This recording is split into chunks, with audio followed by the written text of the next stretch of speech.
Nabi sallallahu alaihi wa alihi bersabda, ittaqu dzunuba fa innaha mumahhiqatun lil khairat, innal 'abda la yudhnibu dhanba فينسي به العلم الذي كان قد علمه وإن العبد لا يذنب فيمنع به من قيام الليل وإن العبد لا يذنب فيحرم به الرزق وقد كان هنيئا له إنا بلوناهم كما بلونا أصحاب الجنة.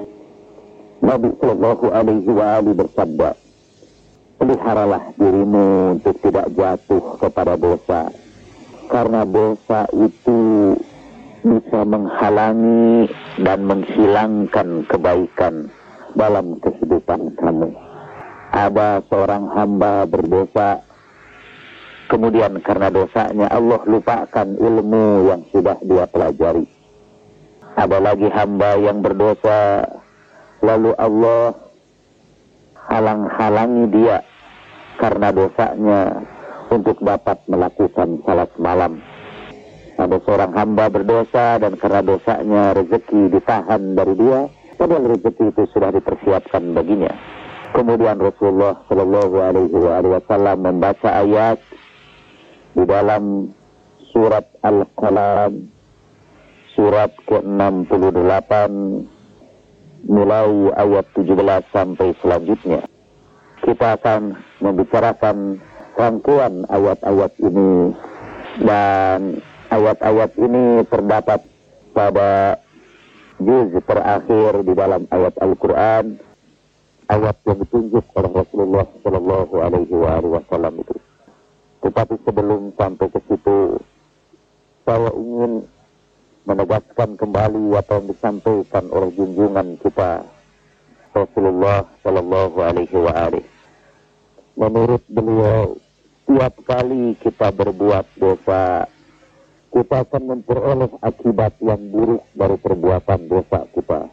Dan akibat buruk itu ialah dihilangkan sebagian dari al-khairat, kebaikan dalam kehidupan kita. Baik itu kebaikan yang bersifat duniawi maupun kebaikan yang bersifat ukhrawi. Karena satu dosa yang kita lakukan, kata Nabi Sallallahu Alaihi Wasallam, mungkin saja ilmu yang sudah kita pelajari hilang begitu saja. Karena ada dosa yang kita lakukan, maka kita sulit sekali untuk bisa bangun di tengah malam buat beribadat kepada Allah Subhanahu Wa Taala. Karena dosa yang kita lakukan, rezeki yang sepatutnya kita terima kemudian ditahan Allah Subhanahu Wa Taala. Karena itulah, untuk menjelaskan itu Nabi Sallallahu Alaihi Wasallam membaca ayat Al-Quran yang sekarang akan saya bacakan kepada saudara. Dan sekali lagi sebelum saya membacakan rangkaian ayat itu, saya ingin mengutipkan penjelasan ahli tafsir tentang siapa yang dimaksud dengan para pemilik kebun itu. Ayat itu mengatakan, inna balawnahum kama balawna ashabal jannah la yasrimunnaha muslihin. Sesungguhnya kami menguji mereka sebagaimana kami menguji para pemilik kebun ketika mereka bersumpah, esok pagi kita akan memanen kebun kita. Wala yastasnun, dan mereka begitu yakin sehingga tidak memberikan peluang untuk kegagalan panen mereka. Kata para ahli tafsir, dahulu di Yaman ada satu kota bernama kota Syariah.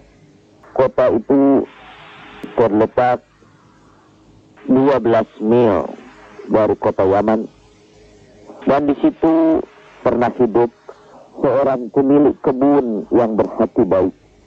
Hasil-hasil kebunnya sebagian dia bagikan untuk orang-orang miskin, orang-orang yang kesusahan, atau orang yang berada dalam perjalanan, atau untuk orang-orang yang ikut serta membantu mengerjakan perkebunannya.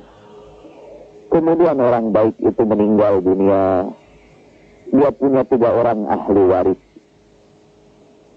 2 orang di antara mereka karena ingin memperoleh kekayaan yang lebih banyak, tidak lagi mau melanjutkan tradisi orang tuanya.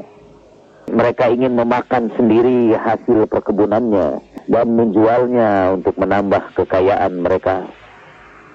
Mereka tidak ingin memberikan kesempatan kepada orang miskin untuk ikut serta menikmati hasil kebun itu. Keduanya mengusulkan bahwa mulai dari generasi mereka tidak akan ada lagi tradisi untuk membagikan sebagian hasil kebun itu untuk membantu fakir miskin. Salah seorang di antara mereka yang paling bijak menolak permintaan saudara-saudaranya. Tapi karena dia berada dalam posisi minoritas, pada akhirnya mereka semua sepakat untuk tidak memberikan hasil panennya bagi orang-orang miskin. Nah, kemudian Al-Quran menceritakan kepada kita perjanjian di antara ketiganya untuk memetik, untuk menuai, untuk memanen hasil kebun itu pagi hari sekali. Dengan maksud supaya orang-orang miskin tidak mengetahui panen mereka. Fatafa 'alaiha ta'ifun min rabbik wa hum na'imun. Saya sedang membahas surat Al-Qalam, surat ke-68 mulai ayat 17 dan selanjutnya. Kemudian Tuhan mengirimkan dari hadrat Allah Subhanahu wa ta'ala sesuatu yang mengelilingi kebun itu ketika mereka sedang tertidur lelap. Dan kebun itu pun berubah menjadi tanah yang gersang, menghitam. Seluruh panenannya gagal. Fa'asbahat kasfarin. Sebelum kedatangan para penghuni kebun itu, pagi-pagi 3 orang bersaudara itu saling memanggil satu sama lain untuk berangkat ke kebun. Fatanadau musbahin. Maka mereka saling memanggil untuk pergi pada waktu pagi sekali. Amighdu ala harasikum in kuntum sarimin. Marilah kita pergi ke tempat ladang kita itu jika kalian memang ingin memetik hasil panennya. Fantalaqu wa hum yatakhafatun. Lalu pergilah mereka bertiga sambil berbisik-bisik. Allah yadkhulannaha al-yawma 'alaikum miskin. Sambil mereka berkata, jangan sampai ada orang miskin ikut serta masuk ke dalam kebun itu pada hari ini. Wa ghadaw ala harabin qadirin. Dan mereka pergi ke kebun itu pada pagi hari itu dengan tekad yang kuat untuk menghalang-halangi orang miskin ikut serta memanen panenan mereka. Falamma ra'auha qalu inna ladallun bal nahnu mahrumun. Tetapi ketika mereka melihat kebun mereka menyaksikan kebunnya itu sudah hancur. Lalu mereka berkata, kita ini sudah berbuat salah. Kita sekarang bahkan sudah tidak lagi dapat memperoleh buah-buahan dari hasil kerja kita. Wala awsatuhum alam aqul lakum laula tusabbihun. Berkatalah yang paling bijaksana di antara mereka, bukankah aku sudah katakan kenapa kita tidak membesarkan asma Allah, kenapa kita tidak bertasbih sebelumnya? Lalu semuanya berkata, Subhana Rabbina inna kunna zalimin. Lalu mereka berkata, Maha sucilah Allah, Tuhan kita semua, sesungguhnya kita barusan itu sudah berbuat zalim, sudah berbuat dosa. Faqabala ba'duhum ala ba'din yatalawamun. Lalu mereka saling menghadap satu sama lain, saling menyesali perbuatan satu sama lain. Qalu, mereka berkata, ya wailana inna kunna taghin. Duhai sayang sekali kita ini, kenapa kita tadi itu berbuat arogan, berbuat sombong. Asa rabbuna ayyubadilana khairan minha inna ila rabbina raghibun. Mudah-mudahan Tuhan menggantikan kepada kita yang lebih baik dari kebun itu. Sesungguhnya kita sekarang pasrah kepada keputusan Tuhan kita. Menurut riwayat, ketiga bersaudara itu insaf, kemudian mereka bertaubat kepada Allah dengan taubat yang sebenarnya, dan mereka sekarang bertekad untuk memelihara kebun itu dengan niat membagikan sebagian dari hasil kebun itu untuk membantu fakir miskin, untuk menolong orang yang kesusahan, untuk memberikan makanan kepada orang yang berada dalam perjalanan. Dan kemudian Allah ganti mereka dengan kebun yang jauh lebih subur daripada kebun itu sebelumnya, setelah mereka mendapat pelajaran yang sangat berharga.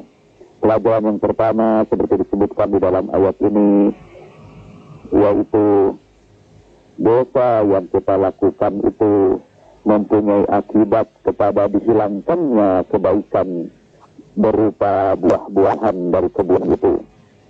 Dan pelajaran yang kedua seperti disebutkan oleh orang yang paling bijak, untuk mengembalikan kembali kebaikan yang sudah hilang itu, kita dianjurkan untuk bertasbih, membaca subhana rabbiyal azim, mensucikan asma Allah, dan kemudian bertaubat dengan sebenar-benarnya taubat, dan mengganti cara hidup kita dengan cara hidup yang baru, menggantikan kehidupan yang penuh arogansi dan kesombongan dengan kehidupan yang penuh kerendahan hati dan keinginan untuk berbagi kebahagiaan dengan sesama manusia.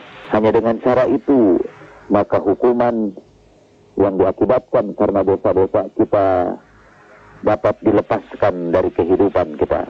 Kita kembali lagi kepada sabda Nabi Sallallahu Alaihi Wasallam sebelum beliau membacakan ayat yang tadi. Takutilah oleh kamu dosa, karena dosa itu dapat menghilangkan kebaikan dari hidup kamu. Ada dosa yang dapat menyebabkan kamu melupakan ilmu yang sudah kamu pelajari. Ada dosa yang dapat menghalangi kamu untuk bisa berdiri di malam hari melakukan sholat tahajud. Ada dosa yang dapat menghalangi rezeki yang seharusnya datang kepada kamu. Seperti penghuni kebun yang hampir saja memanen seluruh hasil panennya, hampir saja menuai apa yang sudah ditanamnya, tapi karena dosa mereka, karena niat mereka yang buruk, yakni tidak ingin memberikan harta itu kepada orang-orang miskin, tidak ingin berbagi kebahagiaan dengan mereka, walaupun itu belum sempat mereka lakukan, tapi Allah hukum mereka dengan menghancurkan seluruh ladangnya, untuk memberikan pelajaran kepada mereka agar kembali ke jalan yang benar. Di dalam hadis yang lain, Nabi Sallallahu Alaihi Wasallam bersabda, "Salasatun minaz dzunub tu'ajjalu 'uqubatuha wa la tu'akhkharu ila al-akhirah." Ada 3 dosa di antara dosa-dosa yang hukumannya dipercepat di dunia ini juga dan tidak ditangguhkan sampai hari akhirat. 1. Uququl walidain, berdosa kepada kedua orang tua. Yang kedua, wal baghyu 'alan nas, berbuat zalim kepada sesama manusia. Dan yang ketiga, wa kufrul ihsan, tidak berterima kasih kepada kebaikan orang lain. Jadi ada 3 dosa yang Allah segerakan hukumannya di dunia ini juga. Yang pertama, durhaka kepada orang tua. Kedua, berbuat aniaya terhadap sesama manusia, misalnya menyakiti hatinya, merampas haknya, menzaliminya. Dan yang ketiga, tidak berterima kasih pada kebaikan orang terhadap kita. Saya ingin menyebutkan satu hadis lagi dari Imam Ja'far As-Sadiq Salamullahi alaih. Dia berkata, ada dosa-dosa yang dapat mengubah kenikmatan menjadi bencana. dan dosa itu adalah perbuatan sewenang-wenang terhadap orang lain. Yang kedua, ada dosa yang akan menimbulkan perasaan berdosa dan penyesalan yang mendalam untuk waktu yang lama. Dosa itu adalah pembunuhan. Ketiga, ada dosa yang mempercepat kecelakaan, yang mempercepat turunnya azab Allah. Dan dosa itu adalah kezaliman, menganiaya orang lain atau merampas hak orang lain. Lalu ada dosa yang menyebabkan penjagaan diri kita yang Allah berikan kepada kita disobekkan Tuhan. Tirai yang menghalangi aib kita itu dihilangkan Allah Subhanahu wa ta'ala. Dan dosa itu antara lain minum minuman keras. Ada dosa yang dapat menahan rezeki, seperti zina, berzina. Ada dosa yang mempercepat kecelakaan, seperti memutuskan persaudaraan, bertengkar, bertikai, dapat mempercepat kecelakaan. Ada dosa yang menolak doa, yang menyebabkan doa kita tidak diijabah Allah Subhanahu wa ta'ala. Dan dosa itu adalah durhaka kepada orang tua. Kita berlindung kepada Allah Subhanahu wa ta'ala dari akibat-akibat buruk dari dosa itu. Dalam pembicaraan kita hari ini, seperti disebutkan dalam ayat Al-Quran itu, untuk menghilangkan akibat-akibat buruk dari dosa itu, yang harus kita lakukan adalah memperbanyak tasbih. Dan yang kedua, memperbanyak subhanallah, walhamdulillah, wala ilaha illallah, wallahu akbar. Kemudian juga memperbanyak taubat, istighfar, memohon ampunan kepada Allah Subhanahu wa ta'ala. Ada dua kewajiban kita mengeluarkan harta kita itu. Satu itu yang kita sebut zakat. Itu zakat wajib. Jadi apa yang harus kita keluarkan dari harta kita? Di antara para ulama terjadi perbedaan pendapat. Apakah gaji yang kita peroleh harus dizakatkan atau tidak? Kalau harus dizakatkan, berapa nisabnya? Nisab itu artinya gaji maksimal yang kita peroleh. Karena dari gaji itu tidak ada ketentuan di dalam Quran dan hadis bahwa dari gaji harus dikeluarkan zakat. Jadi kata mereka, orang yang punya gaji betapapun besarnya tidak punya kewajiban zakat. Karena zakat hanya dibebankan kepada pertanian, peternakan, emas dan perak, kemudian perdagangan. Nah, sementara gaji katanya tidak masuk pertanian, tidak masuk peternakan, bukan emas dan perak. Tapi sebagian ulama yang lain berpendapat bahwa zakat itu harus juga dikenakan kepada orang yang punya gaji, yang gajinya itu melebihi nisab emas. Misalnya melebihi 80 gram. Untuk waktu 1 tahun, dia harus membayarkan 2,5% dan dibayarkannya setahun sekali. Ada juga yang mengambil cara yang terbaik, yaitu setiap bulan saja dia keluarkan 2,5% dari gaji dia. Jadi kalau ibu saya dapat penghasilan misalnya 1 juta setiap bulan, 2,5%-nya berarti Rp25.000. Supaya tidak repot ngitung di akhir tahun katanya. Jadi mereka bayarkan begitu.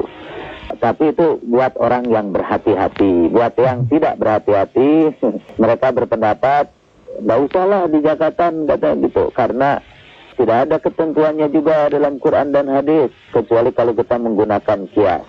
Tapi marilah kita tinggalkan perdebatan para ulama, karena memang tugas ulama itu hanya berdebat aja. Tugas kita adalah melaksanakan ajaran agama Islam. Kalau dari suami dapat nafkah, juga itu tidak ada ketentuan di dalam agama untuk mengeluarkan infak dari nafkah yang diberikan oleh suami. Tidak wajib, tetapi sekiranya kita bersedekah, itu sangat dianjurkan.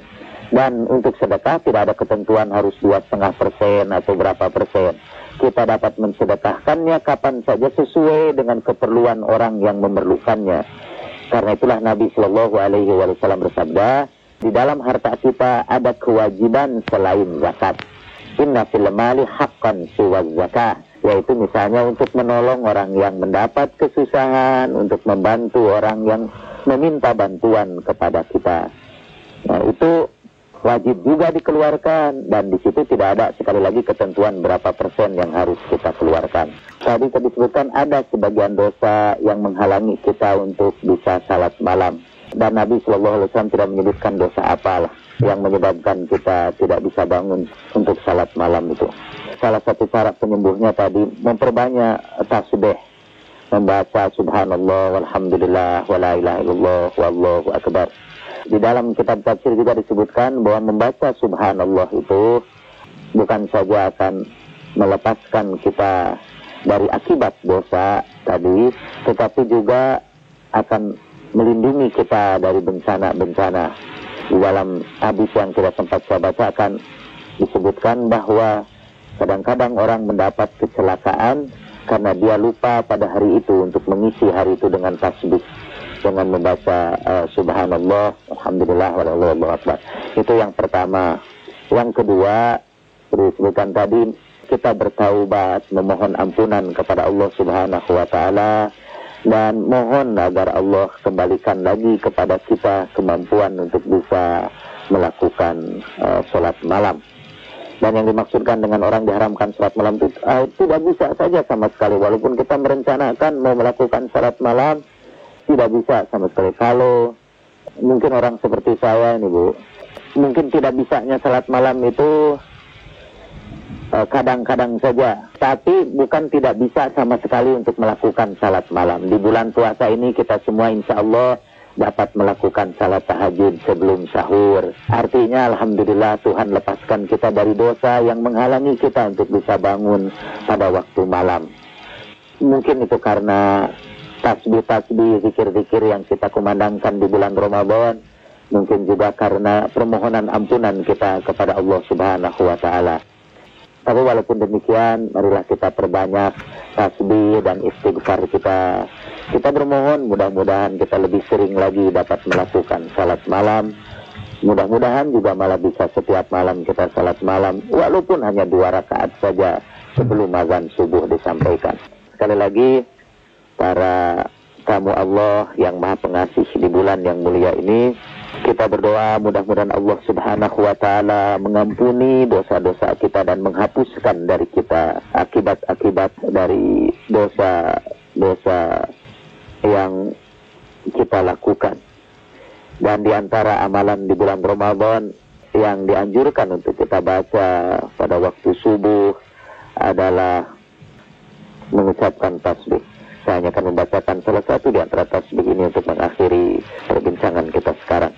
Subhanallahi bari'in nasam, subhanallahil musawwir, subhanallahi khaliqil azwaji kulliha, subhanallahi ja'ilul zulumati wan nur, subhanallahi faliqil habba wan nawa, subhanallahi khaliqi kulli syai', subhanallahi khaliqi ma yura wa ma la yura, subhanallahi midada kalimati, subhanallahi rabbil alamin. Assalamualaikum ayuhan nabiyyu wa rahmatullahi wa barakatuh. Assalamu alayna wa ala ibadillahi salihin. Assalamualaikum warahmatullahi wabarakatuh.